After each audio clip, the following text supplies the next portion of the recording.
It started as an ordinary evening.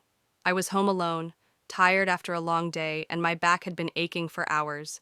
I didn't think much of it when my stepson offered to give me a massage. He's always been kind and helpful around the house, and honestly, I appreciated the gesture.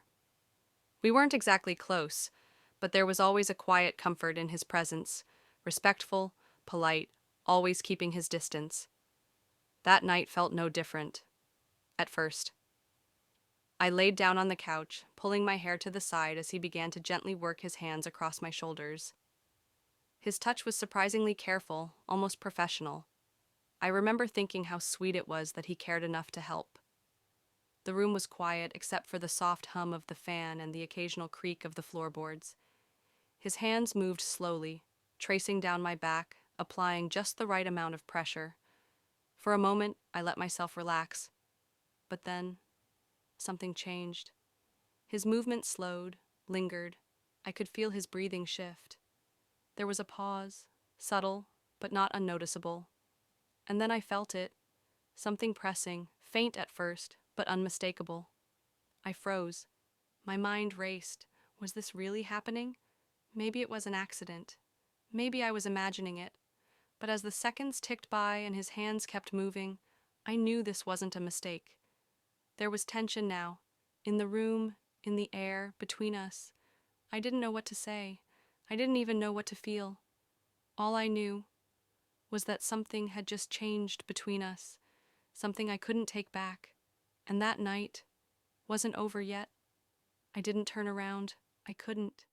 My heart was pounding in my chest, so loud I was sure he could hear it. 1,000 thoughts ran through my head, all clashing at once. Was he really doing this? Was it intentional?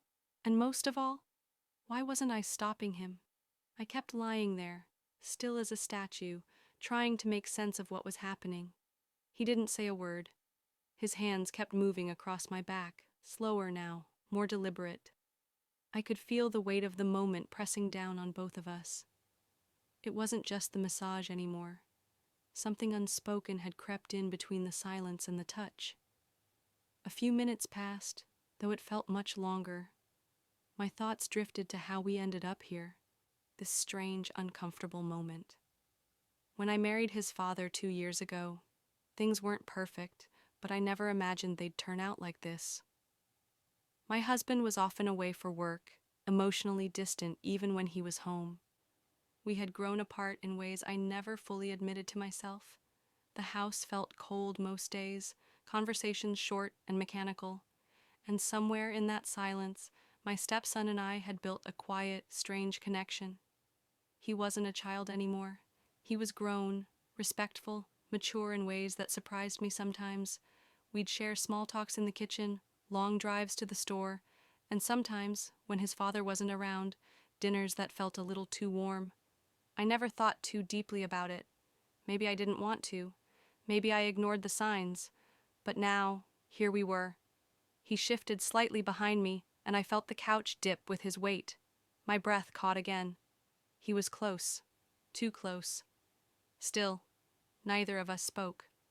The silence was loud, charged, thick with something neither of us knew how to name.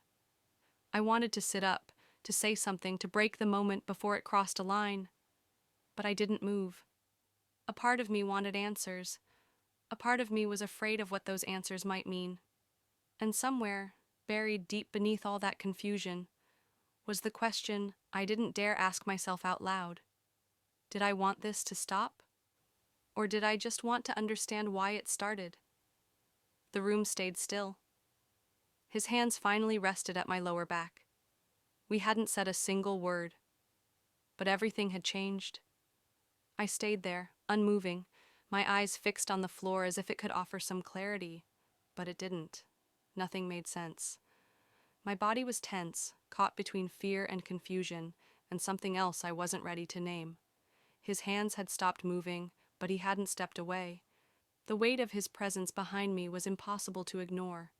My mind kept flashing back to all the small moments leading up to this, the way he looked at me across the dinner table, the lingering glances, the quiet pauses in our conversations that felt heavier than they should have.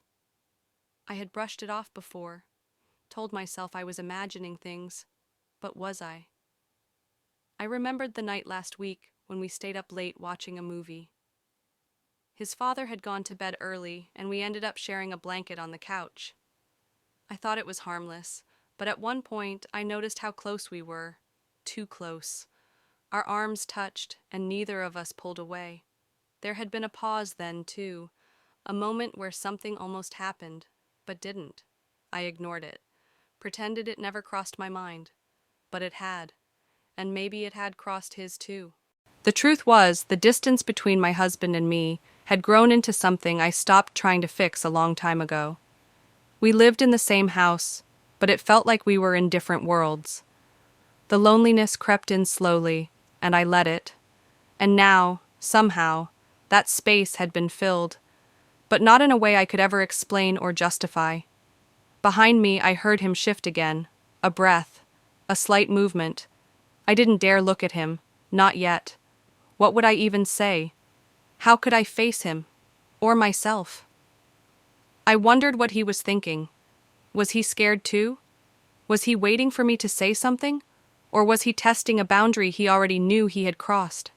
The silence between us felt alive, like it was watching, waiting to see what either of us would do next. And still, we said nothing. The tension didn't break. It just sat there, between us, thick and unresolved, growing with every second that passed.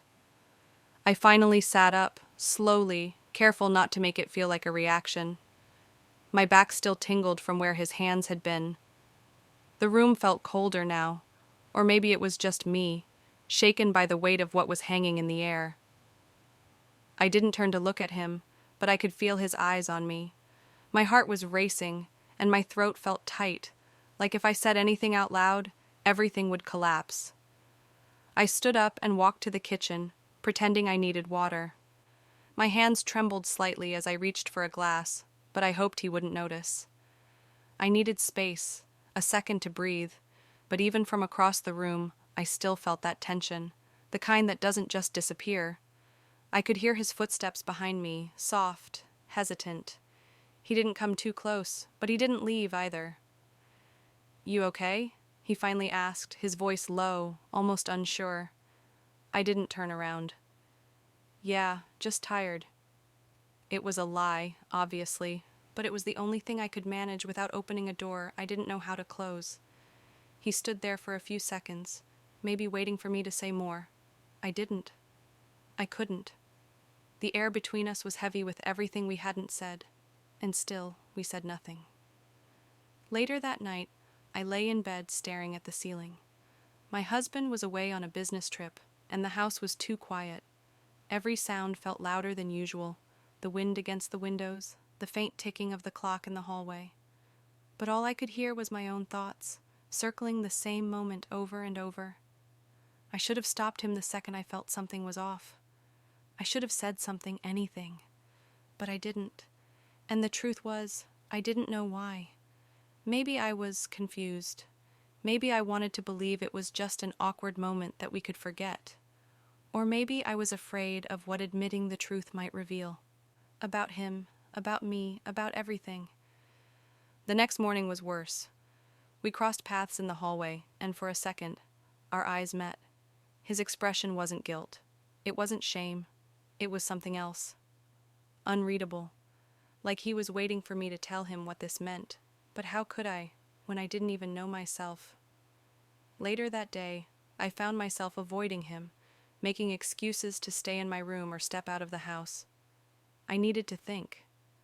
But even in the silence, the weight of that night followed me. Was it just a moment? A line crossed in confusion? Or was it the start of something neither of us was ready for? By evening, everything felt different. The way he looked at me, the way I avoided his gaze. Something had shifted, and there was no undoing it. And then, just when I thought the tension might finally fade, he knocked on my door. Quiet, almost gentle. I didn't answer. I just stared at the handle, frozen, waiting for what would happen next.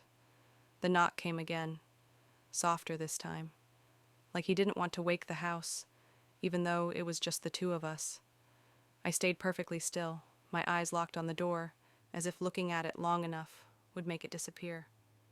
My heart beat so loud I was sure he could hear it through the walls.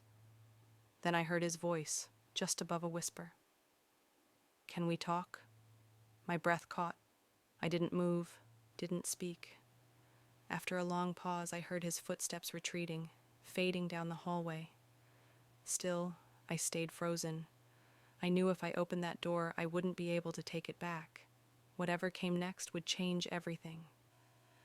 The next morning, the house was quiet again. Too quiet. I peeked into the kitchen and saw his keys were gone. He'd left early. Maybe that was for the best. Maybe we both needed space. I tried to convince myself that with time, this would pass. But the uneasy feeling in my stomach wouldn't go away. I spent the day pretending to be busy, cleaning, folding laundry, checking emails I didn't care about. But then just after lunch, my phone buzzed. It was a text. From him. "You should check the guest room." That was all it said. No context, no emotion. My throat went dry. I stared at the screen, unsure what to expect. I didn't want to go, but curiosity pushed harder than fear. I slowly made my way down the hall, heart racing again, every step heavier than the last. The door to the guest room was cracked open.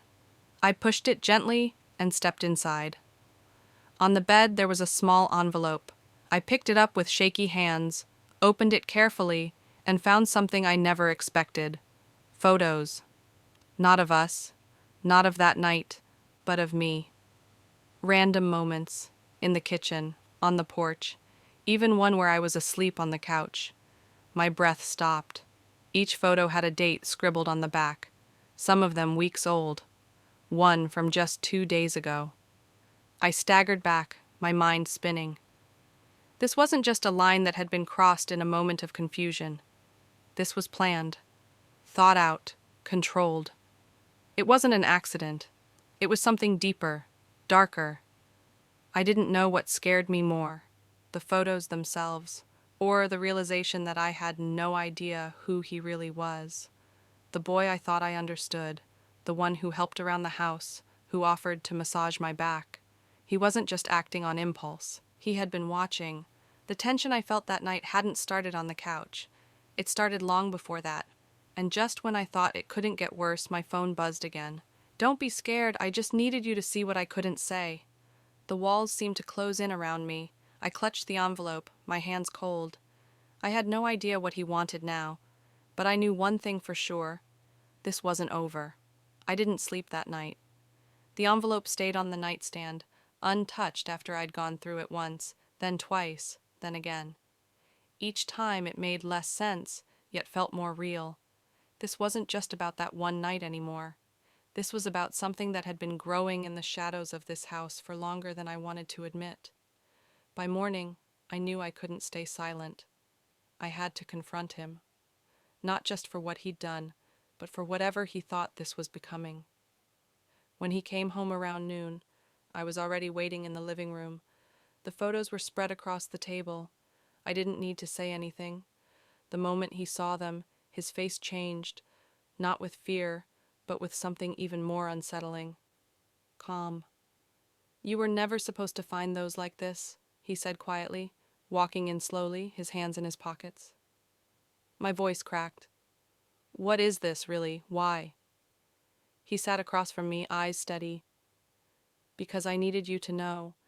You keep pretending nothing's wrong, with him, with us. But I've seen it. I've felt it." My stomach turned. He wasn't talking about a mistake or a crush. He was convinced this was something mutual. Real. It hit me then. He hadn't just crossed a line that night. He had erased it completely in his mind. "I'm your stepmother," I said, barely holding my voice steady. He leaned forward, his tone soft but serious. "Number. You're just the woman who made this house feel like home, until he stopped showing up. We both know it." There it was, the truth he'd been building up to, the truth I'd been avoiding. "I'm leaving," I said, standing up, "and you're going to tell your father everything before I do." But then, just as I turned to leave, he said something that stopped me cold. "I already did." I froze, slowly turned back. What? He nodded. I sent him the photos last night. He's on his way home. The room spun. Everything I thought I controlled, every step I thought I could take next one was gone, because now, the person I was trying to protect might be the one who decides how this ends. I stood there frozen, trying to process what he had just said. The photos, sent, to his father, my husband, the one person I had tried to shield from this twisted mess, even when I wasn't sure what this mess truly was. My pulse thudded in my ears as I tried to breathe through the panic. He was coming home. Everything was going to be exposed. I looked at my stepson, the boy who now seemed like a stranger to me. For the first time, I saw the full weight of what had happened. Not just a single night of blurred lines, but a buildup of silence, distance, and misread intentions. Maybe I should have said something earlier. Maybe I should have never accepted that massage.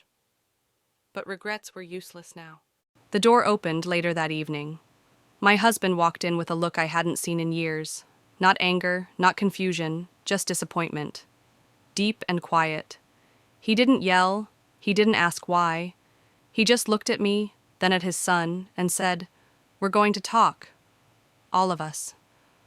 What followed wasn't easy. There were no dramatic outbursts or fast forgiveness. It was raw and uncomfortable. I told him everything from my side, how distant we had become, how lonely things had felt. I admitted my silence, my hesitation. But I also made it clear, I never wanted anything like this. I never encouraged it. My stepson didn't say much. He just sat there, quieter than I'd ever seen him. Maybe reality was sinking in for him too. That feelings, even confused, complicated ones, have consequences. In the weeks that followed, I moved out. Not because I was running away, but because I needed space to think, to heal. My husband and I stayed in touch, but we both knew something had shifted too deeply to go back easily. Looking back now, the lesson is painfully clear. Emotional distance, when left unchecked, can create cracks where things slip through. Things you never see coming. Sometimes, the silence between people is louder than words. What started as just a massage became something that unraveled everything. And in the end, it forced us all to face truths we'd been avoiding for far too long.